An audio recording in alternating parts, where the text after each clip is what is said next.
నిజామాబాద్ లో సుదర్శన్ రెడ్డి ఉన్నారు, ఆయన కూడా సేమ్ రెడ్డి సామాజిక వర్గం, గెలిచారు. సీట్ ఆయనకు మంత్రివర్గంలో స్థానం దొరుకుతుంది అనుకున్నారు. సీఎం ఖచ్చితంగా ఆయన పేరు సుదర్శన్ రెడ్డి పేరు ఫస్ట్ చాయిస్ లో పెట్టుకుంటారు రేవంత్ రెడ్డి.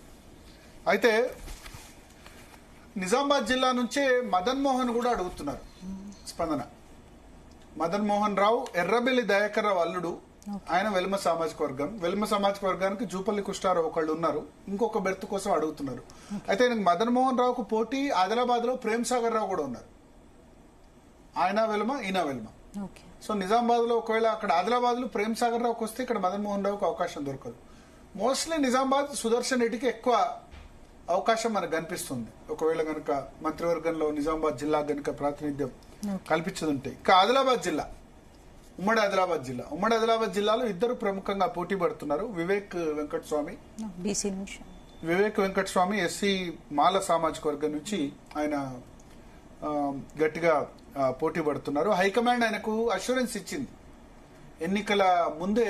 ఏం చెప్పిందంటే మళ్ళీ బీజేపీ నుంచి పార్టీలో చేరే ముందు మీరు పార్టీలో చేరితే గనక మేము మళ్ళీ కేబినెట్ లో తీసుకుంటాం అని చెప్పి హామీ ఇచ్చారు.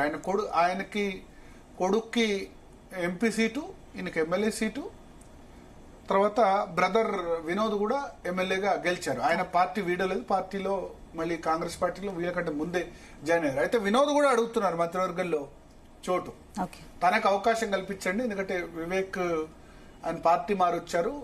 ఆ ఫ్యామిలీలోనే ఇద్దరు అడుగుతున్నారు, వివేక్ అడుగుతున్నారు, వినోద్ అడుగుతున్నారు. అయితే వినోద్ కంటే వివేక్ కి హైకమాండ్ అష్యూరెన్స్ ఇచ్చింది. ఆయన టీవీ ఛానల్ అధినేత కావడం ప్లస్ ఇండస్ట్రీస్ ఉండడం, కొంత గ్రిప్ ఉంది.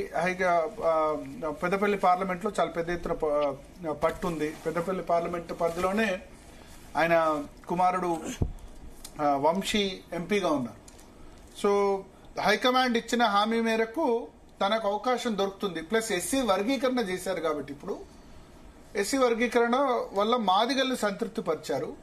మాలలు కొంత డిసప్పాయింట్ గా ఉన్నారు కాబట్టి వాళ్ళని అప్పీల్ చేసేందుకు ఇప్పుడు ఆల్రెడీ మాలల మంత్రివర్గంలో బట్టి విక్రమార్క ఉన్నారు, తర్వాత స్పీకర్ ప్రసాద్ కుమార్ ఆల్సో మాల.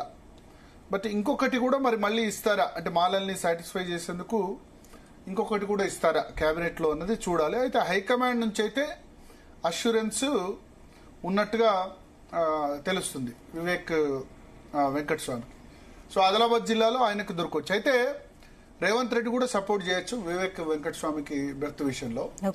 అయితే బట్టి విక్రమార్క దీన్ని వ్యతిరేకించవచ్చు ప్రధానంగా. బట్టి విక్రమార్కకు అక్కడ ప్రేమ్ సాగర్ రావు అత్యంత సన్నిహితుడు, ఉత్తమ్ కుమార్ రెడ్డి కూడా బహుశా ప్రేమ్ సాగర్ రావు వైపు కొంత మొగ్గు చూపే అవకాశం ఉంది.